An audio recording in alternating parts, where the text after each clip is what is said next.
I hang with folks who drink 40s and smoke ganja. As for me, I'm high in Christ, sipping on that jamba. We more refreshing than them beverages. You dealing with Sevin and the West Coast evangelists. Come against the spirits of porn, lust, sex, and fizz. It's Marvin Main, it's your boy Sevin. I'm out here, City of Kings, King Business. You know what I'm saying? Doing an exclusive interview, man, WESTCOASTFIYA, with my homeboy, Minister RMB. What's up, man? Family, I'm good, bro. You look good. I'm feeling good. That's right. I'm feeling good. Well, kinda, you know. Had surgery in my mouth, so I'm a little bit, you know, on that num-num right now. Not to be confused with num-num juice. No. All right, just literally, I'm literally numb. You know, I know there's a lot of rumors out there about me, but I want to set the record straight up on WESTCOASTFIYA. I'm numb due to surgery. Exactly. Yada, yada, yada. So. But what you first off, your mission trips, bro. Mission trips. The Mexico and Japan, right? Yeah. How'd that go? Dude, it was amazing. It was life-changing, bro. For me, I've been so domestic mission focused my whole entire life. You know, I've always struggled with people that are quick to leave the country. Yeah. You know, because for me, I've always like, oh, these cats just want a quick vacation. You know, these college students are like trying to get out and they want to go to Cancun and get their bathing suit on and, you know, just, you know, parlay.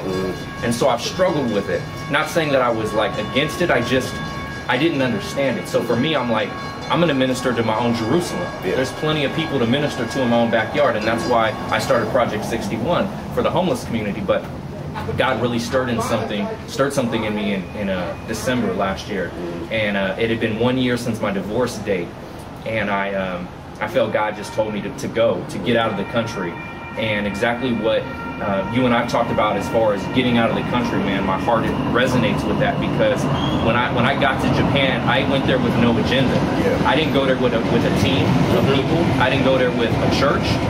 I went there with a friend and a backpack and a whole gang of CDs. And I just handed out CDs, and I wound up staying. I didn't know this when I went out there. I ended up staying a half a mile away from the sex district in Tokyo. So every night, man, I would be out on the block in Shinjuku, Japan, in the sex district, bro. Strip clubs, you know, nightclubs, every kind of thing you could think of, you know, was there, and everybody's trying to sell you sex, you know, and I've got people coming at me like, you want sex with Japanese girl, you know, and I'm like, nah, you know, and they want to try to, you know, get me caught up and like, you want sex with Japanese boy, and I was like, hold up, you know, calm down, buddy. Calm down, buddy, you know, but basically, like, for me, man, like, I went out there and I hung out with these pimps until 2, 3, 4 o'clock in the morning and just built relationships with them. Yeah. And it was my lifestyle that showed them what I represent. Yeah. Because at the end of the week, I didn't sleep with nobody. You know what I'm saying? I walked and lived a lifestyle of purity and holiness while I was out there. I built relationships with people. They played our music in the clubs. You know what I'm saying? I go into a nightclub one night and I give the DJ our CD. The next night I walk in and they're playing Jezebel. You know what I'm saying? And I'm watching all these drunk Japanese locals dance to our song Jezebel, and I was like, this is the business. This is what it's about. And I left there with a lot of respect from the people there because they were like, man, this guy, he's different. He's different than the rest of the tour. So that was life changing. I wind up in Mexico, and aside from having the best tacos I've ever had in my life, I love good food. And you guys know that if you're on my Facebook, you already know that all I do is talk about God and food. You know what I'm saying? I mean, I love good food. And it's wonderful. So I had amazing tacos in Mexico, and I have yet to have good Mexican food since I've been back here in the States. But I went to this place called Gabriel House. And Gabriel House is an orphanage for disabled children. And these are kids that are anywhere from 5 months to 12 years old. And they've been abandoned by their parents. And basically in that culture, if you have a child that's disformed or disabled, it's considered shameful. So they just basically get rid of their kids and they just dump them off on the side of the street. So Gabriel House is an organization that has went out and rescued these children. And they basically just love on them and provide for them and take care of them. And so I walked in there, and I'm just gonna be very transparent with you guys here at WESTCOASTFIYA because I believe, well, that's what you and I are known for, is transparency. My homeboy John, he's the one who sings on My Passion and the Carry On song.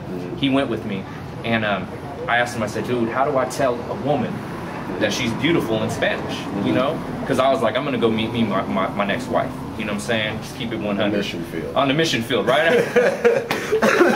Hey, I'm keeping it 100, right? I was like, what if I meet my future wife out here in Mexico, right? Because I love me some Hispanic women, right? So I'm there, and I'm like, man, how do I tell a woman she's beautiful? And so John tells me, he's like, tú eres muy bonita, okay? And I'm like, cool, I get it memorized, I'm practicing it, I record it on my iPhone, so I keep listening to how John said it, right? And let me tell you who I used it on. I walk inside this orphanage, bro, and there's this young girl, and her name is Betsy. This little Mexican girl laying in this bunk bed, and she can't walk. She's paralyzed from the kneecaps down, and she laid there, and she kind of just stared off at the ceiling in a daze. I tried to talk to her in English, and she wasn't responding. And she just kind of stared off into the sky, but the ceiling. And I got up on top of the bottom level of the bunk bed, and I bent over and I whispered in her ear, and I said, "Tú eres muy bonita, Betsy." And all of a sudden, this little girl started to smile, and she turned her face to me, and dude, I just started weeping right there, bro. And I started tickling her little tummy, and she laid there and she started giggling, and that was the defining moment for my trip. And I now know why John taught me how to say that. It was for Betsy. It was for this 8-year-old girl who will unless God touches her and heals her, which He can do, will never walk again. And it gave me a lot of new perspective about what really matters, dude. We get so butthurt and bent out of shape over here in America when they mess up our meal at the restaurant. And that's me too. I get very upset. You know, I pay good money for this food and then they screw it up, you know, and I get upset. But what really matters, there's people out here that don't have food, that don't have shelter, that don't have 2 hands and 2 feet, or who can never see.